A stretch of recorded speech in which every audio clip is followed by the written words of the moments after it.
Dobrodojdovte во вашиот пратеник. Емисија во која разговараме со пратениците. Денеска во нашето студио е Илира Даути, пратеничка од Алијанса на албанците. Добродојдовте во Собраниското студио. Мирсе еват. Мерси у Gjeta, faleminderit për ftesën. Вие сте докторантка на економските науки. Имате работење како професорка. И што беше пресудно за да влезете во политика? Дали, например, политиката ве интересираше кога бевте во средношколските денови или кога предававте во училиште? Kështu, pa marrë parasysh se ne a jemi pjesë aktive e politikës, është shumë e vërtet që politika është pjesë e jetës sonë përmes vendimeve që merr klasa politike, që marrin politikanët dhe të cilët diktojnë mënyrën e jetesës, kushtet dhe çdo gjë tjetër që lidhet me standardin e qytetarëve. Unë mendoj se të gjithë ne, sidomos klasa intelektuale, përveç se kemi të drejtën të kritikojmë fenomenet të cilat nuk na pëlqejnë, kemi për obligim të mbajmë edhe përgjegjësi për të treguar me shembullin ton se si mund të jetë më ndryshe dhe si mund të bëhet më ndryshe ajo gjëja që nuk na pëlqen. Megjithse të jem e sinqert, nuk mendoj se cilësia në politikë apo jetët tona do bëheshin më të mira në qoftë se numri i politikanëve do të ishte më i madh. Por mendoj se qëllimi i politikanëve është ai i cili është shumë i rëndësishëm në këtë rrugtim politik. Prandaj, unë mendoj se politikës duhet t'i shtohen gjithnjë më tepër njerëz të cilët jo do ta bëjnë të numërt politikën, por që do ta bëjnë cilësore dhe me qëllime pozitive të cilat do të jenë të orientuara në bërjen e jetës së qytetarëve më të mirë. Se numri i politikanëve nuk e dikton jetën dhe standardin e mirë të qytetarëve, shembull më i mirë është kjo që ndodh për momentin, ku unë personalisht kam dilema shumë të mëdha për qëllimet e shumë politikanëve të cilët janë në skenën politike. Од вашата биографија гледаме дека сте родени во Палчиште и тоа е во Тетовско. И сите ние носиме вредности со себе. И вие донесовте во собранието вредности. Дали овие вредности ги носите од семејството, од традицијата, местото, обкружувањето? Што преобладуваше да ги добиете овие вредности? Pa dyshim, njeriu është ai që në fakt është nga fëmijëria duke i bartur me vete të gjitha këto vlera, nga vendi i lindjes, nga familja, nga ajo që ka kaluar në fëmijërinë e vet, që është rritur përmendet pak më herët edhe shkollën e mesme. Unë nuk mundem mos e theksoj faktin që si nxënës i shkollës së mesme për ta vërtetuar edhe atë që thash më herët që politika është në një farë forme pjesë e jetëve tona përmes vendimeve të politikanëve, sepse ja po shkpus një fragment nga koha kur unë isha gjimnaziste, kur është dashur të protestojmë për ta bërë të mundur që të kemi të drejtën e shkollimit universitar në gjuhën shqipe. Kështu që duam ose s'duam, ne duhet të jemi pjesë e atyre proceseve dhe çdo gjë që ka të bëjë me formimin ton, që nga fëmijëria, që nga ato momentet kur në fëmijërinë time, për shembull në orën 18:30 mlidheshim për të parë ditarin kryesor, mbaj mend në atë kohë ku dominonte një qetësi që nuk ishte vetëm moment të informimit, do ta kisha thënë, por ishte edhe moment afërsie, moment serioziteti për ta parë edhe ne si fëmijë që gjërat të cilat paraqiten dhe janë politike kanë të bëjnë edhe me ne, prandaj ne jemi mësuar që t'i ndjekim ato. Ndohemi sigurisht edhe sot që tek fëmijët tanë përmes asaj çka bëjmë ne, që t'japim shembull që edhe ata të kenë ku të thirren dhe të kenë modelin se si mund në jetën e tyre të zhvillohen. Дали овие искуства ви помогна при работењето како пратеник? Сето ова што го спомнавте. Padyshim, unë thash që qëllimi i politikanit është primar, që në fakt e definuar ndryshe mund ta them është ajo pyetja kryesore që vepron njeriu në diçka që është pseja, që është qëllimi. Megjithatë, ky qëllim do të mbeteshte i mangat në qoftë se nuk do të ndiqeshte edhe nga dy elemente tjera shumë të rëndësishme, që janë se si ta bëjmë këtë psen të mundur. Dhe këtu vinë në shprehje sidomos ato aftësitë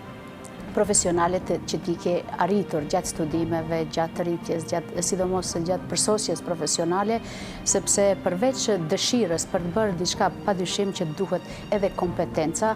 Prandaj unë i shoh si shumë të lidhura të tre këto dilema, jo vetëm pse që është e qëllimi kryesor, po si dhe çka, për ta bërë të mundur që në tërësi funksionimi i një politikani, po jo vetëm politikani, i cili do profesionist, të mundet jetë i kompletuar, ashtu siç duhet jetë për të realizuar diçka konkrete për të bërë të mundur.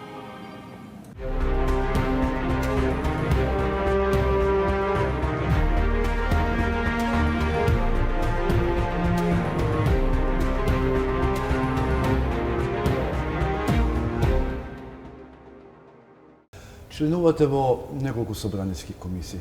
Зашто дебатирате? Зашто се залагате и што најповеќе браните во вашата работа во тие комисии? Pyetja që me dëshirë dua ti përgjigjem për shkak se edhe isha më e shkurtër në pjesën tjetër, sepse deshta këtu të ndalemi pak më shumë, sepse këtu mendoj që duhet jetë edhe koncentrimi dhe ajo çfarë ne të cilët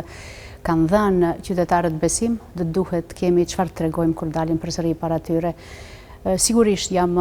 antare në disa komisione, në mandatin e parë sidomos kam qenë fokusuar më tepër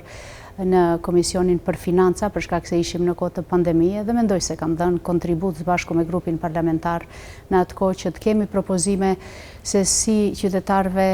që u mundsojmë ndihma më të mëdha, po ashtu si ti ndihmojmë sipërmarrësit, bizneset në përgjithësi e kështu me radhë. Kemi pasur një amandament për uljen e çmimit të energjisë elektrike për TVSH-n dhe kemi arritur që të jetë i pranuar në atë kohë, madje edhe amandamente tjera të cilat nuk pranoheshin prej nesh si deputet të opozitës, megjithatë unë gëzohesha shumë kur i dëgjoja të paraqitura në formë të propozimeve që vinin nga ana e qeverisë, por që në fakt ishin të njëjtat të cilat i kishim propozuar ne. Pas kësaj kam qenë fokusuar sidomos në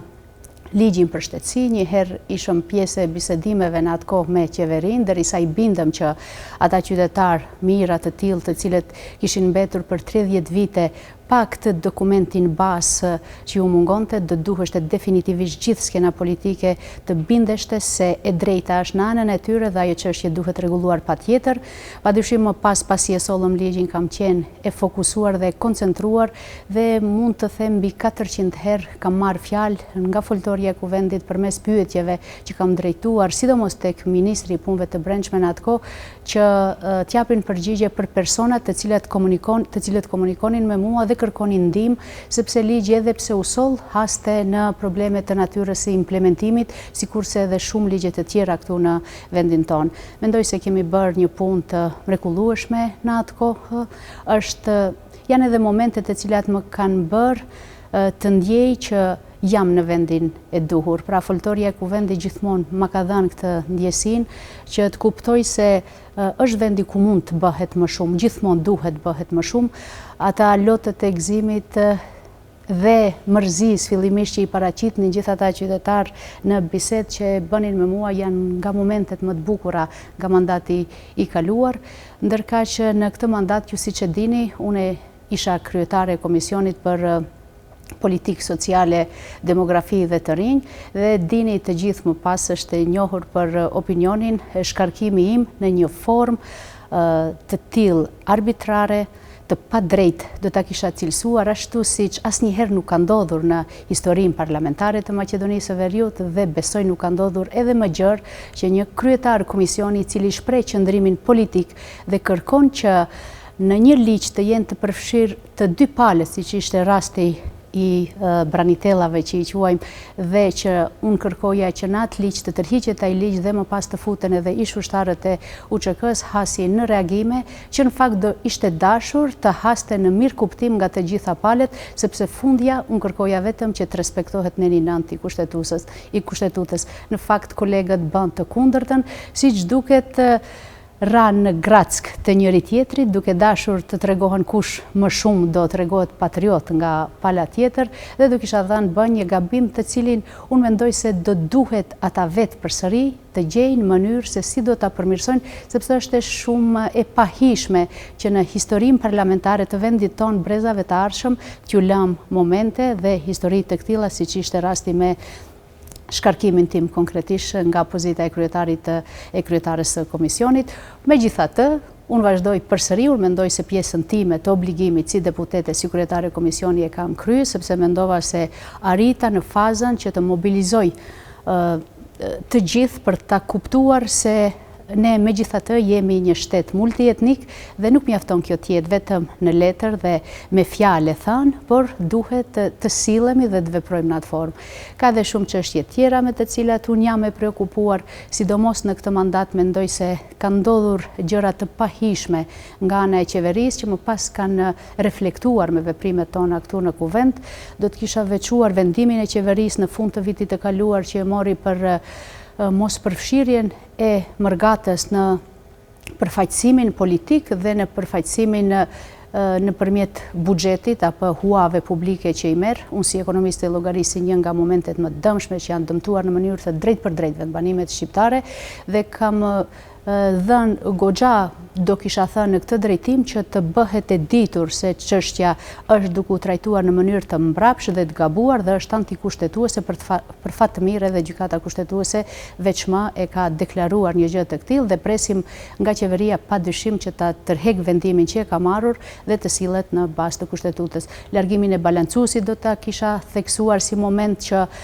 si përfaqësues të qytetarëve jemi ndjerë në pozitë jo të mirë për sa kohë që nuk ka ende një propozim tjetër për përfaqësim të drejtë dhe adekuat i cili do t'i bënte përsëri të gjithë qytetarët të ndihen të barabartë para shtetit, para ligjit, ashtu sikurse janë të barabartë në kryerjen e obligimeve dhe përgjegjësive si qytetarë që i kemi. Ni spomenavte građanite, tije se